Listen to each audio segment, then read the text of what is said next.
Ikaw ba ay isang palamunin sa bahay nyo, at gusto mong kumita ng pera habang naglululo naglalaro? Kung oo ang sagot mo ay tamang-tama para sa iyo ang video na ito at simulan na natin. Narito ang mga tips para kumita ka ng pera habang naglalaro ng Mobile Legends. Number 1. Pagpapapilot ng account. Sa pamamagitan ng pagpilot ng ibang account maaari kang kumita habang nai-enjoy mo ang paglalaro. Nakadepende na lang ito sa usapan nyo ng iyong client kung magkano ang napagkasunduang price. Pangalawa ay ang pag-buy and sell ng mga account. Kunwari ay madami kang account na hindi masyadong nagagamit ay maaari mo itong may benta lalo kung ito ay mayroong magagandang skins, or kaya naman ay bibili ka ng ibang account sa mababang presyo at ibebenta mo sa mataas na presyo.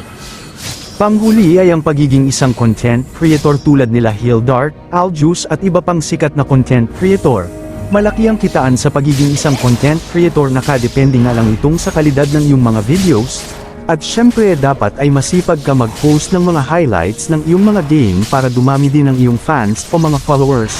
Dapat din ay alam mo ang technique sa pag-e-edit ng mga video, at kung wala kang idea maaari mong gawing references ang post ng ilang sikat na content creator. Basta maging consistent ka lang ay siguradong magiging successful ka sa pagiging isang content creator.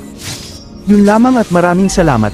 Sana ay may natutunan ka sa video na ito. Hanggang sa susunod na pagkikita. Paalam, hehehe.